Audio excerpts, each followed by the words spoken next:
let's talk about a toxic work environment. Now, everybody wants to have a great work environment, right? Everybody wants to be in that magical place where the bosses are fantastic, your needs are being met, the staff are amazing, everybody works as a team, everybody gets along. But the number one thing causing a toxic workplace is bitching in the workplace. So bitching about something you're not happy with, bitching about another staff member, bitching about the boss without getting a resolution. This is really, like I said, the number one way that you create a toxic workplace. Now, if you are bitching in the workplace, you are part of the problem. You are creating this toxic workplace that you're then bitching about. So number one, I need you guys to take some personal responsibility for this. If you're bitching about something, it's a really bad way to achieve what you want. It's a really bad way to achieve a happy and productive workplace. So I want you to ask yourself a question. What is it that you hope to achieve from bitching about somebody? You might have a genuine concern, a genuine gripe, a genuine problem that needs a solution. But what do you hope to achieve by just sort of nattering about it in the background and not actually bringing that up, with the person or with the people that it needs to be brought up with?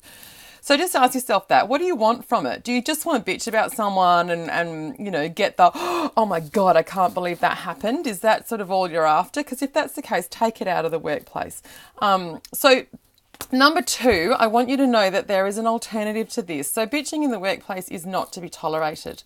Absolutely not to be tolerated. It creates a toxic culture, an unhappy workplace, stress, all of the things that reduce business growth and reduce happiness in the workplace. Now, you guys would have heard the statement, people don't leave businesses, they leave people.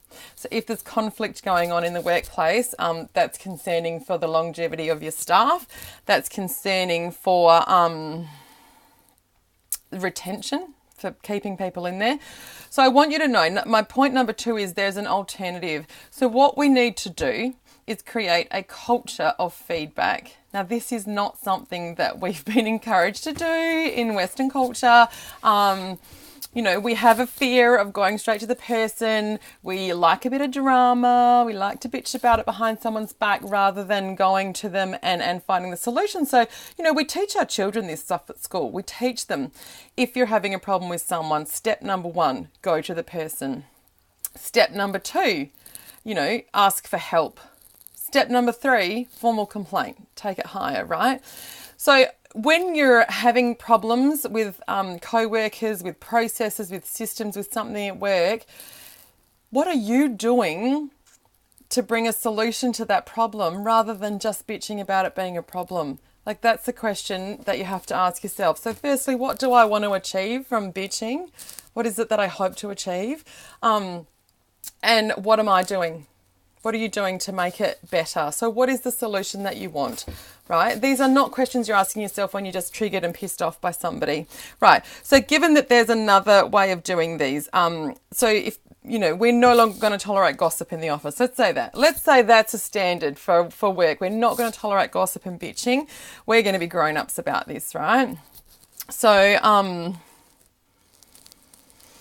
how do you do that? How do you provide the feedback if it's something that you're not used to doing? So the first thing that'll come up for people when I say you need to go to the person, to the source of the problem, to provide feedback is, they're not going to take it well. Okay, this is why it needs to be across the board, a culture of feedback where everybody is like, give me feedback. How do I get better? What do I do to get better? Now, we need to do this in a way that is not condescending.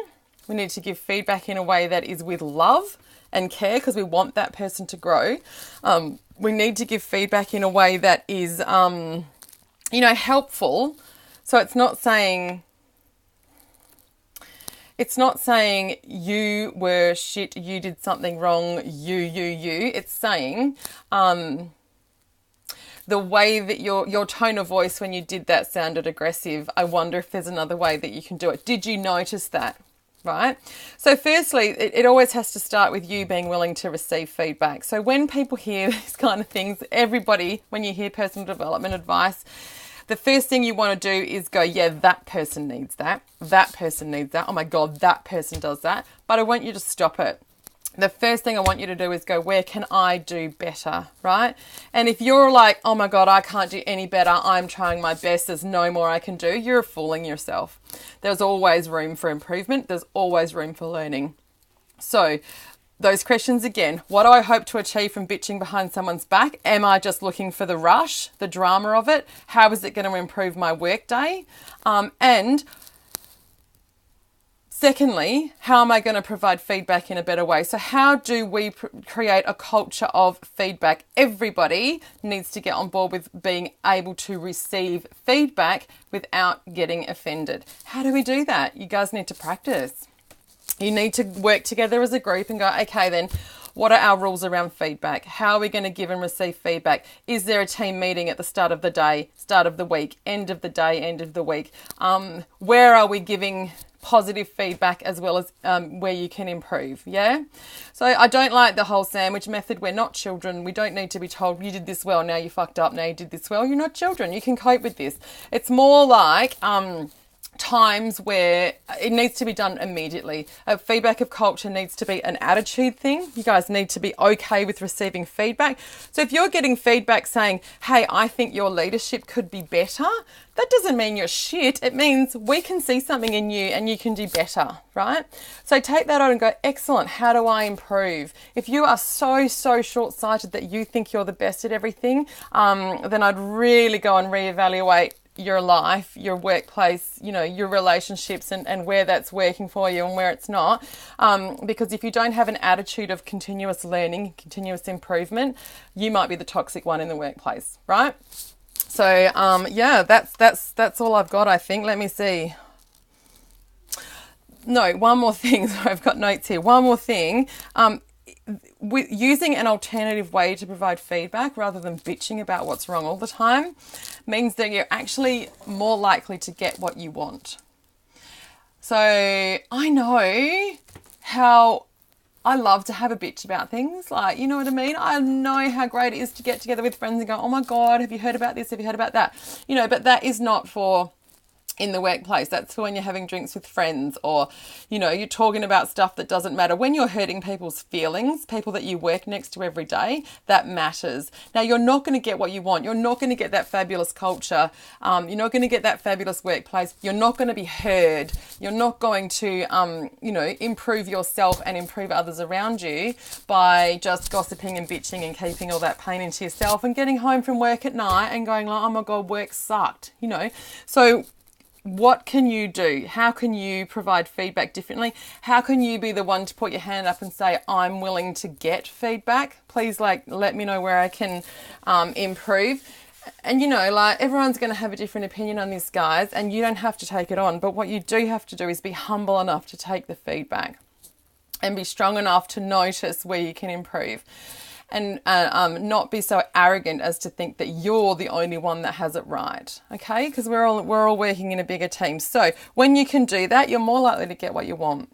When you can come with kindness, compassion, solution-oriented, then you're more likely to get what you want, and your day will be a whole lot smoother and easier. How good would that be? So feedback is the alternative to bitching. That's what needs to happen.